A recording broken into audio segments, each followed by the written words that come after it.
All right, I'd like to call a joint special school building committee to order. And we're at the Nashua High School North Lecture Hall. It's Thursday, November 4th, 2021. It's 7:30 p.m. for a special meeting. Master required. I forgot mine in the car. Would you call the roll, please? Alderman Dowd. Present. Alderwoman Wilshire. No, your mic is on. Nope, you gotta turn your mic on. All right. Alderman Dowd. Present. Alderman Wilshire. Here. Alderman Clee. Here. Alderwoman Lou. Here. The clerk is present. Miss Raymond. Miss Johnson. Miss Bishop. Here. Miss Brown. Here. Miss Giglio. Here. And we have a quorum. We have a quorum, yes. Ms. Raymond is ill today, so she wasn't able to come. And Mrs. Johnson also said she wouldn't be here this evening. Would the clerk please read the prayer, and would Mrs. Brown please lead us in the Pledge of Allegiance right after that?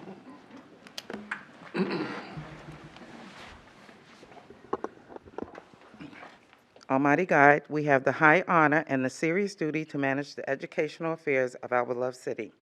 Fill us, O God, with the spirit of unity and understanding, which enables us to face our multiple problems and with a serene mind, with justice and charity for all, so that any and all decisions made by us will always be for the betterment and greater happiness of all our fellow citizens. So help us, God. Amen. Amen. Pledge allegiance to the flag of the United States of America and to the republic for which it stands, one nation, under God, indivisible, with liberty and justice for all. Okay. Remarks by chairman, that must be me. So this evening, you've all received the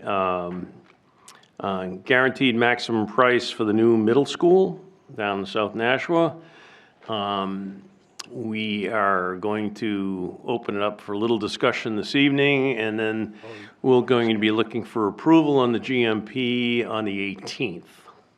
But we wanted everybody to have a chance to study it and see if they had any questions. We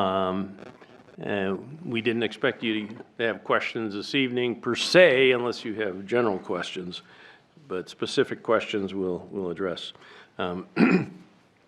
The first thing I want to say is please don't confuse the GMP with the bonding requirements, because they're not, while they are related, they are not one-for-one related. So the GMP has gone up since we originally estimated the new middle school, but it's not because of any issues with the construction. It's all issues with the state of the economy and the current issue with things being delayed in shipment and COVID and a number of other things. As you well know, we have already approved the steel and the roofing, and there may have been one other thing. Oh, and the general contractor for the new school. And we'll be looking for an approval on the GMP on the 18th. We're looking at a couple things to try and get the number down, and we'll have more discussion on that on the 18th.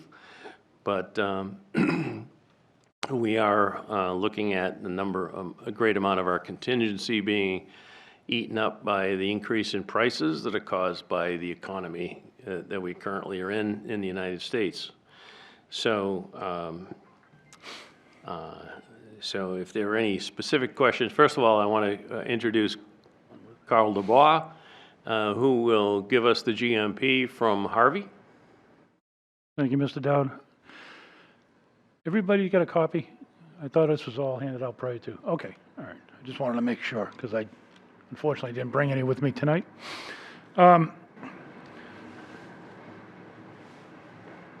Got to go with rubber wheels on those baskets outside. I'm going to give it a minute to go by.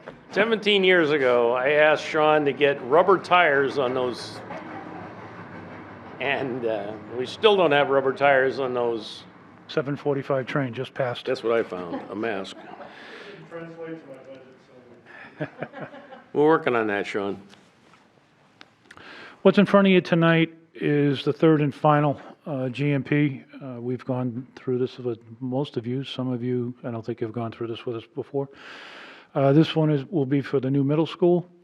As Mr. Dowd was saying, this is above what our last projection was, at a grand total of $77,559,223. In that amount, and I can answer questions, I wasn't going to go through this thing line item by line item unless you folks want to, but in that amount, we are carrying a construction contingency of $1 million, and we have a line item in escalation that is $2.3 million. And the reason for that, things are still changing daily in the construction market. We don't control the market.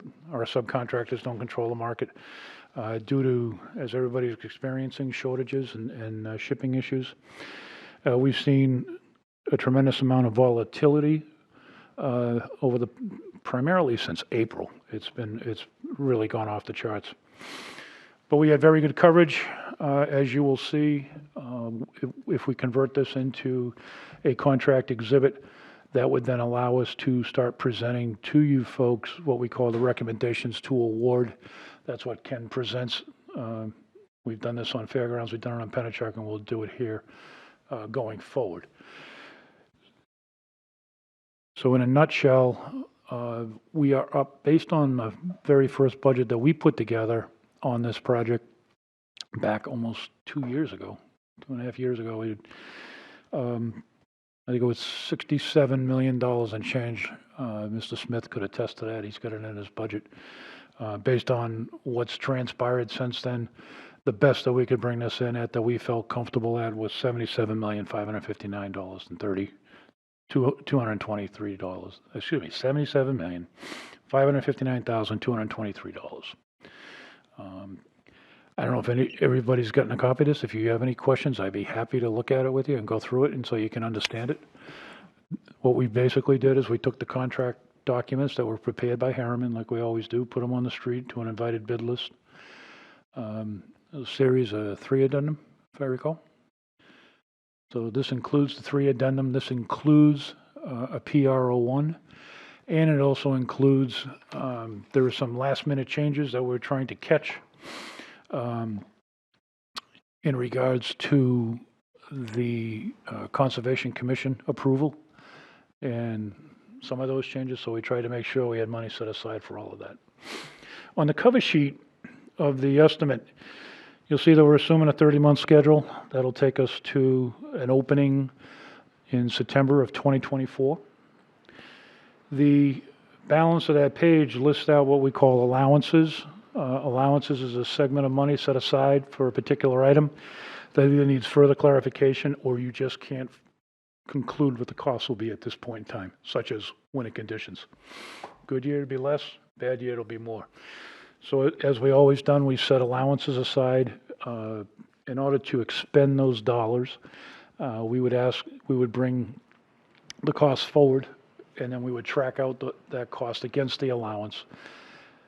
Any monies less than the allowance, 100% of any savings that's generated or any allowances that aren't used, go back to the city. And then you can do what you want with the excess funds.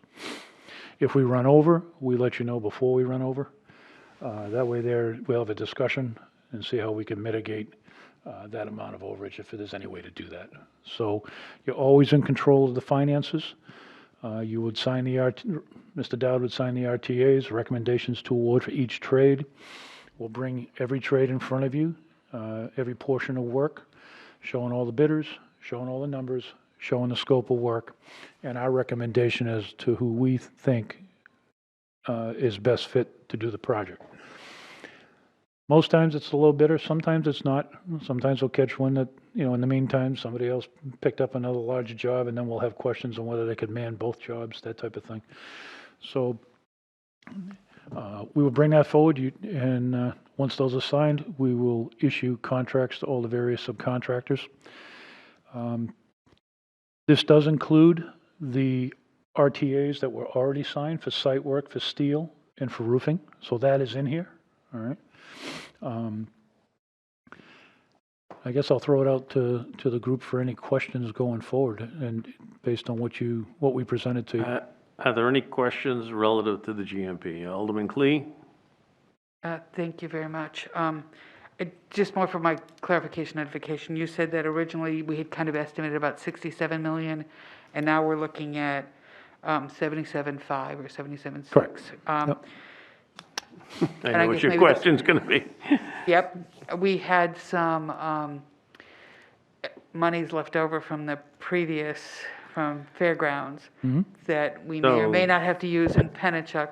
Would that be something that would be applied to this? Yes, Or are we going to yes. need to go in So- for a bigger bond? So there are several items, and that's why I was saying, don't equate the GMP to the bonding. We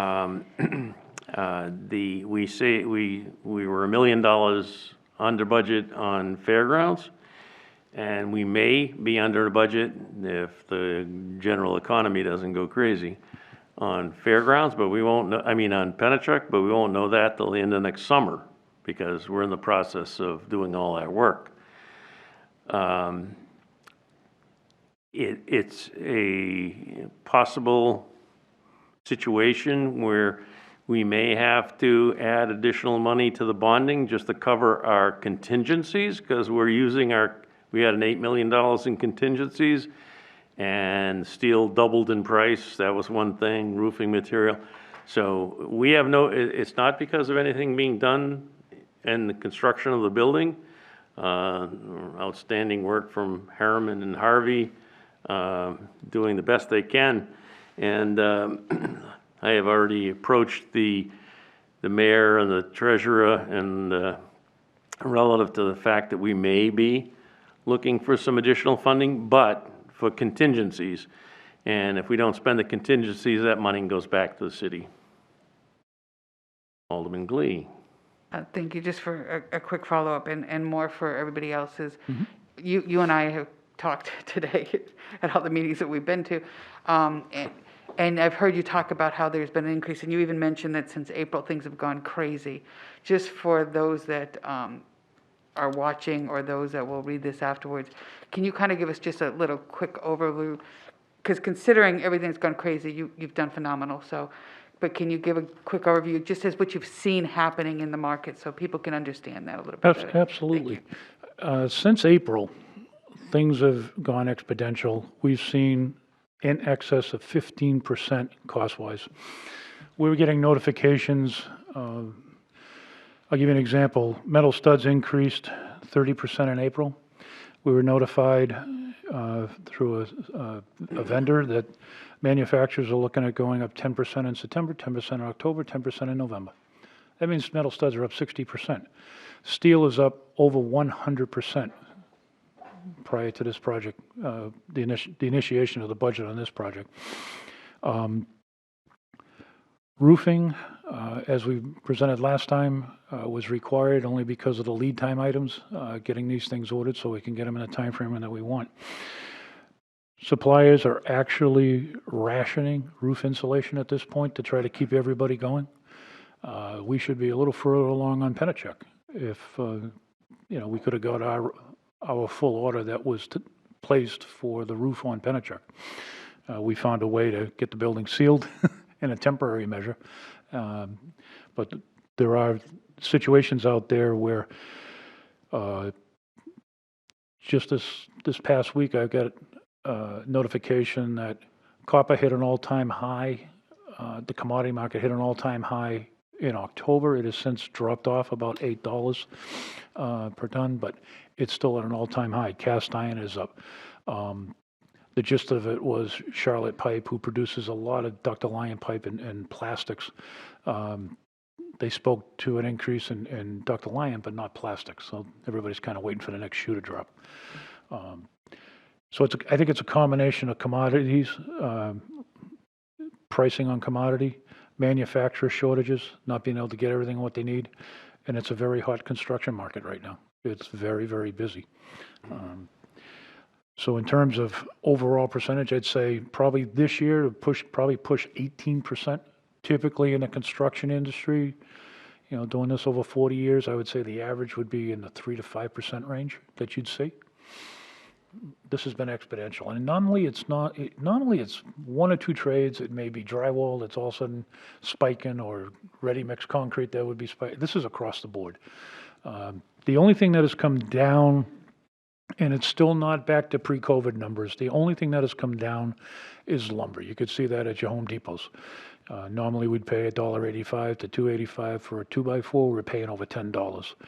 That has now come back, but it's still not back to pre-COVID numbers at this point in time. So it's a sign of the times, unfortunately. We typically would have, we do a lot of the pricing ourselves. I've instructed my team that, no, I want to keep current with what's going on in the industry. We can't be that current on every single item. So we've been relying primarily on subcontractors more and more to go back out to their vendors to get numbers. We ordered switchgear, electrical switchgear, main switchgear for a building, for a project that we're doing, and we were promised 18 weeks. Upon the order, 3 weeks later, that went to 33 weeks. That's what we're dealing with out there. So it's very, very volatile, and it's not just Harvey Construction. Every contract is faced with this. On another project, I made the suggestion that in order to keep the schedule, for example, steel joists and trusses, for example, are running 40-week delivery time right now. That's after approval. So that means once the architect or the engineer would finish their drawings, we put it out to bid like we just did, we award it. Then there's that whole shop drawing process that we go through. That has to be finished before the order will actually get filed into the manufacturing system. So it's 40 weeks plus the shop drawing time to get through all that. Fortunately for here, getting awards now or latter part of November or October, like we did on steel, that process has started, and that will fit within the time frame we need next year. This other project that I'm dealing with was going to be a start in the spring with final documents coming out in January. I said, you're not going to make it. There's no way we can deliver this to you. So the suggestion was to delete all of the joists and steel trusses and go to beams. But that's the kind of effort that it's taken in order to try to maintain a sense of schedule because of the supply chain issues and the costs and what we're incurring at this point in time. Well said, Carl. So by the way, that other project he's talking about is a meeting we just attended a few minutes ago. And it's having the same type of issues as far as cost and escalation of pricing. It's across the board. It's everybody involved. Amazon is got how many $1 billion project going? Amazon has a $5 billion construction program going on, so I've been told. And they're sucking nationwide. up a lot of the materials that are 30%. available. For example, steel trusses and steel joists, which they have big warehouses. That's all they use. So I've been told by steel manufacturers that they've got about 35% of the marketplace right now. And everything I've read is at the end of this tunnel, prices will stop escalating, but they're not necessarily going to come down anytime soon. Lumber came down a little bit, but part of that was the issue that we couldn't bring things in from Canada. Some of that's loosening up now, but it's not lowering prices. It's just keeping them stable. Any questions? Can I I'm sorry, just one real quick follow-up, if you don't mind. Alderman Clee, and then The question I have was related to what you were just talking about, the other meeting that we were at, where you were talking about the steel joists versus the steel beams and so on.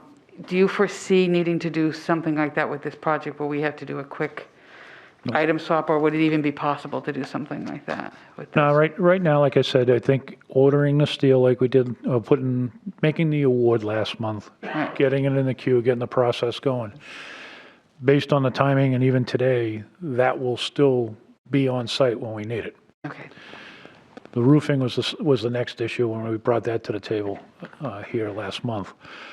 Getting that ordered. On the last project, I got the same situation there. We got to get the roof ordered, and it's even more critical there because it's a smaller building, takes less time to put together.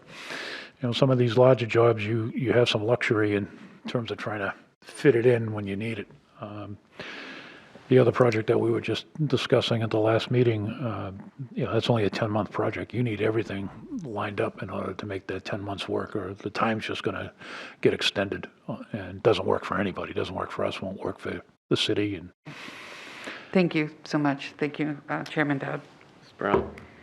Thank you, Mr. Dowd. Is there a chance that has there been any consideration to delay the start of this project and hopes that the cost of materials might go down?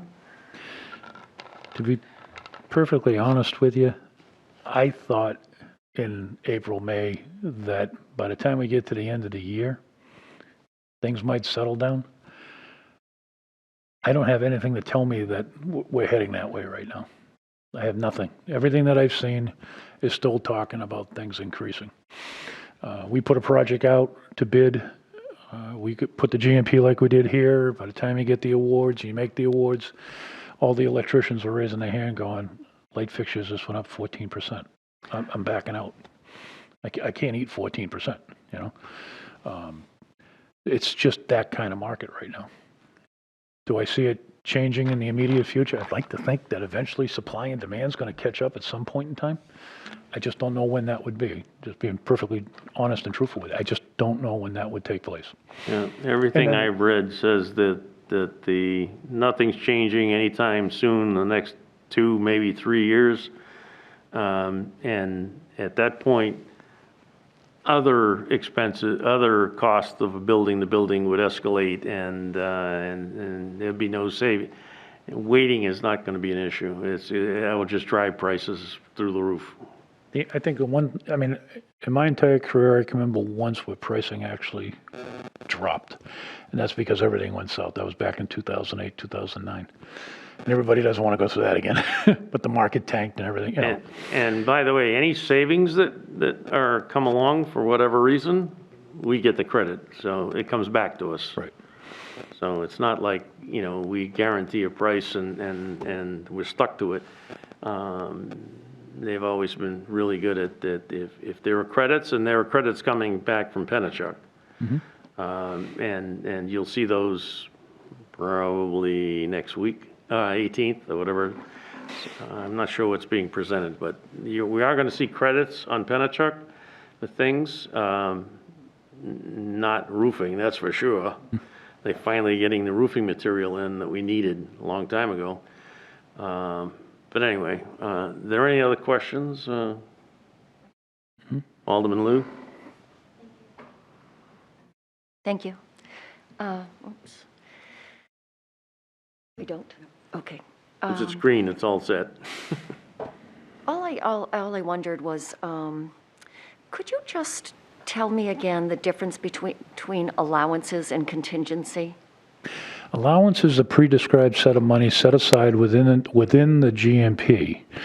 Like, for example, if you look at the cover page, you know, we've got PR1, or I don't know, you pick any one of these. Snow removal? Spray fireproof patching. It's just, you don't know how much you're going to end up getting in patching, how much you're going to get knocked off, how much patching. So we track it out on a time and material basis, and we would charge that against that allowance. So anything that's not used would then be returned to you. In a construction management contract, unlike a general contracting contract, there's big differences. In a general contractor, he would present a number of 77 million and move forward. Whatever he saves would stay in his pocket, not be returned to the client.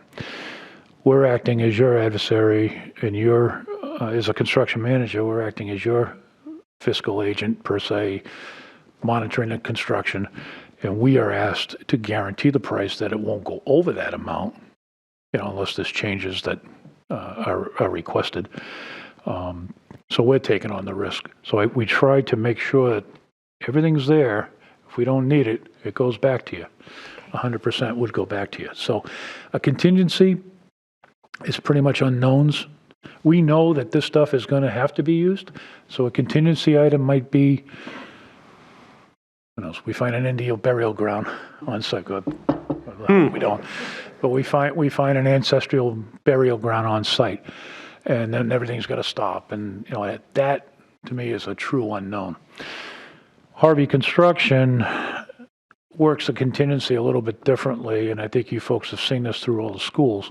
As we move along, it does no good, for example, to run up a lot of, if there's any changes, run up change orders, only to give you a big pot of money back in contingencies later on. So as the job moves forward, we're responsible to maintain and guarantee this price. As the job moves forward and as we get further and further along in construction, as changes come along, we'll talk about using up excess allowances that we don't need or taking it out of contingencies.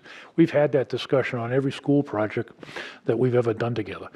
So it's in there to protect us, but in the long haul, we're trying to make sure that we don't exceed the GMP and that we can deliver it for the price that's speculated. And the only way that, barring no changes, it should come down based on whatever we can save for you. So a contingency item is really something that's unknown, not identified. You've seen the changes that have come through on the last job, things that were either missing or things that were requested to be added. There was no allowance set for it because we didn't know about it. So it's either a contingency item or a change order. And at some point in time, that change order money will be reduced as we go along. Okay. So there are three contingencies. There's a contingency for the construction manager, contingency for the architect, and a contingency for the city for unknown unknowns. And the GMP is a solid number unless we approve a change to what we want done. To go to an extreme, if we wanted to add a classroom or something, that's on our nickel because they've designed the school to what we've come up with. They're building to the architect's design. If we change something as a joint special school building committee, it's going to increase price or decrease price depending on what the change is. Alderman Liu? Thank you. I just had two other questions. Would you like me to just, for the, you mentioned 2.3 million and you said land and escalation, and I just didn't follow what you were saying at that time. The escalation number is in there. As you recall, we had a situation at Pennachuck based on the marketplace where subcontractors would end up walking away because they can't take the hit. Basically, either they make no profit or it could even be worse on them. That money is set aside because of the volatility in the market. The only way that would be used would be if somebody had an extreme, an extenuating circumstance in the marketplace and would have to show that, as they did on Pennachuck, that this is above and beyond the norm per se. Contractually, there's a not to get legal. There's a term out there called force majeure, where you can't force somebody to take on additional, that's above and beyond the norm. And that's really what this is there for. I'm hoping we never have to touch it. So in the end, when you're talking, as Mr. Dowd was explaining about the overall bonding amount versus where we are, we're going to have to see as we go along, because this project is 30 months long. It's not a 1-year job or a 10-month job. It's a 30-month job. Awfully hard for people to, roofing numbers, these roofing numbers that are in here, as I explained last time, is their best guess. And that's there's no other way to put it, because suppliers are not pricing or providing numbers to roofing contractors until they take delivery. Can't take delivery on material you can't get your hands on. So they're being told, this is where we see it, but I can't tell you what you're going to pay when we get it delivered to you. So it's those type of things that's there for. Okay, So so that, Pre-pandemic, over the years, I've been involved in 12 schools. Things stay pretty level. When they bid things, they're pretty much know where they're going to be. But with the pandemic and the global economy and the shipping, the logistics and the shipping issues we have right now, the subcontractors end up with escalated material prices that they had no idea were gonna happen, and that's what that would cover. Sure, okay. So the 2.3, is that part of the contingency, or is that a separate category of money set aside? It's a separate category Okay. strictly for what I was discussing. Totally separate. So the only way that would be used is we'd have to come back to this body And ask to have it ask approved. for permission to go forward. So that, much like the contingency, is a discussion that would be had. And as you saw in the past, where things come up, you may get a change and they'll say $0 because we're taking it out of the contingency. So it's not increasing the contract amount. We'll take it out of contingency. It'd be the same thing here. Anything that is spent above and beyond any what I call RTA, recommendation to award, you folks are pretty much have to say, pretty much all the time, you'd have to say, we've got to come back to this body in order to use that escalation amount or in order to use the contingency. And we'll have a contingency log so anybody can track out how that was allocated in the future. Any additional question? Alderman Lou? Okay. Mr. Smith? Not a question, just a couple of comments. So to recap, a couple of years ago, there's hard costs and there's soft costs. Carl's been talking about his hard costs, that's the actual construction costs. So soft costs basically is everything else in the project. As we've gone through this whole process, knowing that we're going to have higher costs than we expected, Jamie and I have been looking at the soft costs. And we're starting to putting together a list of what we think other areas we can potentially cut. This isn't a cut, but so at Fairgrounds Middle School, I'm pretty confident we're going to have about $1.7 million left over. That's not only our contingency, but that's monies from other little contracts that I know we're not going to spend. I've kind of pulled all that back, and it's like 1.7. There are some aspects that we know we're not going to touch at Pennachuck. We had an allowance in there for geotechnical people. Geotechs are the ones that bore into the ground and look for ledge and sorts of things. We know we're not going to deal with that at Pennachuck, so that's a savings. Industrial hygienist, we know there's no, even though I was pretty sure there was no asbestos at Pennachuck, they still had an allowance in the budget to start with. We're far enough along now, I know we don't need that money. So there's various pots of money that I'll put all that together for the meeting on the 18th. So you'll have a better picture of, well, we'll all collectively have a better picture of how much money we actually need on top of what we've already got in the bond. Yeah, so Jamie, I'll continue to work on that. Shawn and I have been working on those numbers, and that's why I said don't necessarily equate the GMP to bonding, because when we determine how much money we have left in the project with what we've done so far, that could reduce the amount, if any, that we need. Well, we are going to need something. And the mayor, the treasurer, and the comptroller are all familiar with the fact that there may be an increase. And we'll be working on that going forward. We probably won't address that till after the first of the year. So, but we need to get the GMP ironed out for the 18th. So there'll be a number of things presented on the 18th that show places we can save. Now, it's not like we can say, okay, we'll eliminate the wing for the special needs. While that might save money in the long run, it's going to cost a ton of money for the redesign and all the real approvals, and it's not that simple to change where we are with the drawings. I mean, I have the drawings in my living room, and they're like this. I don't know how many drawings, I haven't counted them, but hundreds, at least hundreds. Right, Jamie? Yeah, just over 300 sheets of building plans for Right, the so- project, and then a specification that's a book about that thick as well. So anybody would like to take those and review them anytime, feel free.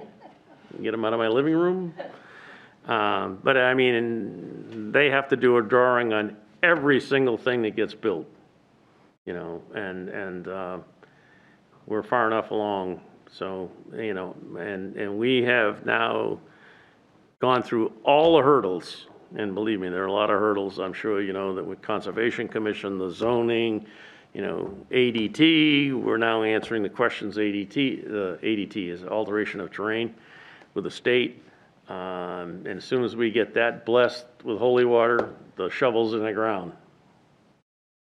And depending on Mother Nature, if it stays warm, you know, we can build the road, we can cut the trees down, you know, it'll be limited by Mother Nature.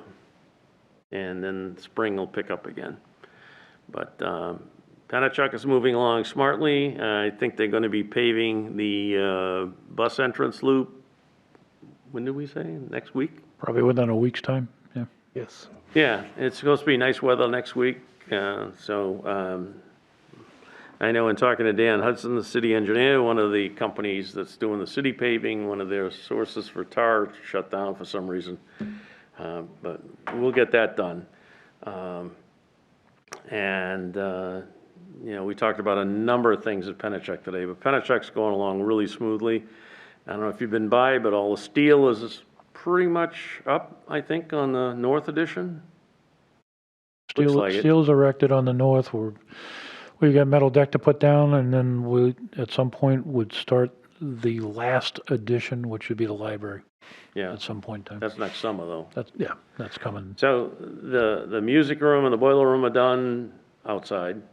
The boiler room, we got 2 of the 3 boilers up and running. The third one will be done early December. They don't need it right now because it's December. not sub-zero temperatures, but the 2 are working. So that's going well. Just a couple other things generally. The Pennachuck Solar Farm has to be completed, 100% completed by the end of December. So they are working like great guns. They've already moved the entrance road for Old Harvey Road. They are going to be putting up the large utility poles. I don't know if you realize if there's 4 acres of solar farm, that's a lot of electricity being generated.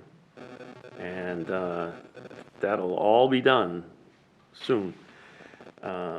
We're gonna be working between now and the spring on the entranceway to Pennachuck to make that look better and get rid of some of that old fence and whatever trees we need.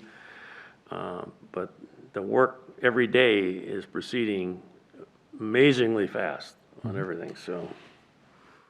I think that's pretty much what I had. Jamie, did you have anything you wanted to add on the project? I did want to just mention on Pennachuck that we did have a furniture design kickoff meeting that was last week. And that went really well. I may have mentioned that we had a JSSBC meeting last week, so yeah, I probably already mentioned that. Too many actually. meetings, right? Yeah, so no, I'm all set, Mr. Dowd, Alderman Dowd. All right, sounds good. Does anybody have any questions on anything relative to the project? Again, I want you to review the GMP and look at it. And the 18th, we'll be looking for approval. Shawn and I are looking at the places we can save money. And at some point, we'll determine how much and what we might need for bonding. And it's probably going to be to cover our contingencies because we can't go into the project with no contingencies because it's the unknown unknowns. And so that'll probably be addressed after the first of the year. Alderman Lou? Typically, when do we bond for something like this? Or have we already got the bonding? Well, we already have the bonding. We have a $120 million project. 118 is bonded. And I knew I missed something. a couple of things for the general public, maybe. When we approve like $118 million for bonding on the middle school project, that doesn't mean that Treasurer Fredette goes out and buys $120 million worth of bonds and puts the money in his closet somewhere. No. As we incur costs, the city has a great deal of money in I'll call it cash, but it's in the bank. And expenses are paid, and when they need the money, then they issue the bonds. I can't get into the details, but I know the bonding company has given us an extremely high rating again. If you want to know what the Standard & Poor's rating is for Nashua, you can read my website. The election's over, so I can say that. We have an amazing report from Standard & Poor's on the city's spending. And the highest bond rating that they allow, AAA, and the bonding, the cost of the bonding for the city of Nashua is extremely low, a lot lower than you get anywhere else. And now we just got another high, very high bonding rating from another bonding company, which I'm sure that information will be coming out maybe tomorrow. I won't take Treasurer Fredette's thunder. So we're in a really good shape relative to the market. And the other thing I wanted to mention is another misconception from the election a lot of people have is when people say, oh, our taxes are going up because of all the bonding we're doing. Not necessarily. We keep the debt service on the bonds pretty much in a small range, which is part of the tax rate. Because the high school bonds are coming off this building, 17 years old and 20-year bonds, so the money we owe for the high schools is pretty much gone. And now we're adding this middle school project, but that was $174 million, I think it was, for the two high schools, 16, 18 years ago, whatever it was. And the treasurer manages that very well and keeps that debt service within a very even range. So it doesn't increase the tax rate just by the bonding. And when bonding is approved, it means they have the authority to spend that kind of money. But until the money is expended, like we just looked at some issues where we're going to approve some things on another project, another building, and it probably won't be spent, what, 6, 8 months, 9 months? So the city doesn't have to pay that until then, and they usually pay it out of available money and then bond to replace that. So the treasurer's job is very important, and David Fredette has been doing an amazing, outstanding job for the city. And you know, we are doing exceptionally well, better than probably any other city in the state of New Hampshire, maybe even New England. So we're in a good shape there. Any questions? So your motion. That'd be you. Move to adjourn. The motion is to adjourn. All in favor signify by saying aye. Aye. Opposed? Motion carries. We're adjourned at 8:21.